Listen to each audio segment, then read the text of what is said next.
जिस पल का सभी को इंतजार था, वो दिन आखिर आ ही गया है। आज हम आपको अंकित और विपना की प्रेम कहानी सुनाने जा रहे हैं, जिसका इंतजार न सिर्फ उनके परिवार वालों को बल्कि उनके दोस्त और प्रशंसकों को भी था। यहां तक कि अंकित के पिता ने भी कहा था कि जल्दी से जल्दी सभी को वीडियो के माध्यम से अपनी प्रेम कहानी बता दो। उत्तराखंड राज्य के पौड़ी गढ़वाल जिले के एक ग्रामीण क्षेत्र में रहने वाले अंकित वैसे तो किसी परिचय के मोहताज नहीं है, फिर भी आप सभी को उनके बारे में कुछ बताते चले और फिर उजागर करेंगे उनका भारत से नेपाल तक का सुंदर सफर। जैसा कि आप सभी जानते हैं, अंकित एक सरल और सच्चे इंसान हैं। उनके गांव के लोग उन्हें बहुत ही शरीफ मानते हैं, इतना कि जब भी कोई उनसे पूछता कि वो शादी कब करेंगे तो सब कहते, अंकित तो बहुत शर्मीला है, इसके लिए तो दुल्हन हमें ढूंढनी पड़ेगी। लेकिन जब अंकित ने अपनी प्रेम कहानी का खुलासा किया तो सबकी आंखें खुली की खुली रह गई। अब बात करते हैं विपना की, जो अब उनकी लाइफ पार्टनर बन चुकी है और दोनों ही शादी के पवित्र बंधन में बंध चुके हैं।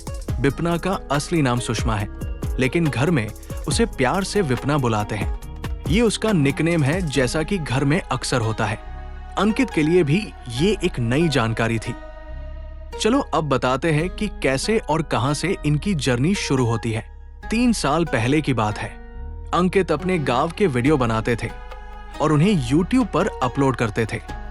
उनके वीडियो को कुछ लोग नियमित रूप से देखते थे, जिनमें से एक थी विपना। अंकित ने सोचा कि ये कोई लड़का है, क्योंकि नाम से उन्हें ऐसा प्रतीत हो रहा था, क्योंकि जो सोशल मीडिया पर उनका पूरा नाम था वो विपना सिंह था, जो कि नेपाल के रहने वाली है। धीरे धीरे कमेंट्स और मैसेज के जरिए उनकी बातचीत बढ़ने लगी। सितंबर के महीने में पहली बार उन्होंने फोन पर बात की। ये 30 सितंबर 2 की तारीख थी। तभी वे एक दूसरे को सिर्फ एक व्यूअर और क्रिएटर के रूप में जानते थे। समय के साथ उनकी बातचीत गहरी होने लगी।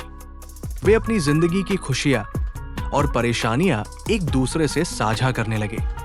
लेकिन उस समय तक वे कभी मिले नहीं थे और न ही रिलेशनशिप में थे। वे सिर्फ अच्छे दोस्त थे जो एक दूसरे की भावनाओं को समझते थे।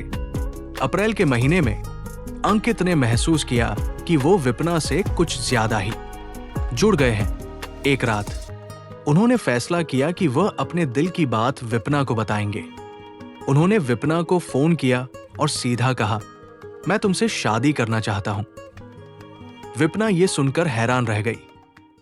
उन्होंने सोचा कि शायद अंकित मजाक कर रहे हैं, लेकिन जब उन्हें यकीन हुआ कि वो सीरियस है तो उन्होंने कहा, मैं पहले अपने घर पर बात कर लूं, फिर तुम्हें बताऊंगी। विपना ने सबसे पहले अपनी मां को फोन किया, जो उस समय नेपाल में थी और विपना हिमाचल प्रदेश में थी। विपना ने कहा, मम्मी, मुझे शादी करनी है। उनकी मां ने इसे मजाक में लिया और कहा, ठीक है, बाद में बात करते हैं। लेकिन जब विपना ने उन्हें सबूत के तौर पर फोटो, अंकित के साथ की गई चैट और वीडियो दिखाए तो उन्हें यकीन हुआ। दूसरी ओर अंकित ने अपने परिवार को बताने का फैसला किया, लेकिन उनकी हिम्मत नहीं हो पाई। अंकित उन दिनों केदारनाथ की यात्रा पर गए थे, जहां उन्होंने अपने एक ज्योतिषी मित्र से अपनी और विपना की कुंडली मिलवाई। परिणाम सकारात्मक थे, जिससे अंकित का विश्वास और बढ़ गया। घर लौटकर अंकित ने अपने पिता से कहा, मैं नेपाल की लड़की से शादी करना चाहता हूँ। उनके पिता ने पहले इसे मजाक समझा, लेकिन जब उन्होंने फोटो दिखाए और अपनी गंभीरता जताई तो परिवार को यकीन हुआ। अब बारी थी नेपाल जाकर विपना और उनके परिवार से मिलने की। लेकिन इसमें एक दिक्कत थी। अंकित के परिवार वाले उन्हें अकेले जाने की इजाजत नहीं देना चाहते थे, लेकिन विपना के परिवार ने कहा कि अगर शादी करनी है तो पहले अंकित को अकेले नेपाल आना होगा। अंकित थोड़ा डरे हुए थे, लेकिन कहते हैं, जहाँ सच्चा प्यार को मिलने की बात हो वहाँ रास्ते अपने आप बनते हैं। अंकित ने हिम्मत जुटाई और बिना अपने परिवार को बताए नेपाल के लिए रवाना हो गए। रास्ते में उन्हें कई चुनौतियों का सामना करना पड़ा। भाषा की दिक्कत, नए देश में अकेले होने का डर, लेकिन उनका प्यार उन्हें आगे बढ़ाता रहा। नेपाल पहुंचकर वह खलंगा में उतरे, जहां उनकी पहली मुलाकात विपना से हुई। पहली नजर में ही उन्हें एहसास हुआ कि उनकी सारी चिंताएं बेबुनियाद थीं। विपना के परिवार ने उनका स्वागत दिल खोलकर किया। उन्हें वहां अपार सम्मान और स्नेह मिला। अंकित ने वहीं से एक वीडियो अपलोड किया, जिसमें उन्होंने अपनी नेपाल यात्रा के बारे में बताया। यह वीडियो वायरल हो गया और उनके परिवार और दोस्तों तक पहुंच गया। अब सबको पता चल गया कि अंकित सच में नेपाल की लड़की से शादी करने वाले हैं। कुछ दिनों बाद अंकित अपने परिवार के सदस्यों के साथ फिर से नेपाल गए। इस बार उनके पिता, मामा और भाई भी साथ थे। उन्होंने सगाई की रस्म पूरी की और उसी दिन मंदिर में शादी की तारीख भी तय हो गई। अब बात थी शादी की तैयारियों की। अंकित और विपना के परिवार ने शादी की पूरी तैयारियां बड़ी शिद्दत से की। समय बहुत जल्दी से गुजरा और देखते ही देखते दोनों शादी के पवित्र बंधन में इसी साल कुछ समय पहले बंध गए। शादी धूमधाम से हुई, जहां दोनों परिवारों ने मिलकर खुशियां मनाई। अंकित और विपना की प्रेम कहानी अब पूरी हो चुकी थी, लेकिन ये सिर्फ एक नई शुरुआत थी। अब अंकित और विपना दोनों ही अपनी शादीशुदा जिंदगी को बहुत अच्छे से बिता रहे हैं और बड़े मजे से सुंदर पहाड़ों में रह रहे हैं और साथ ही अपने भविष्य की योजनाओं में व्यस्त है।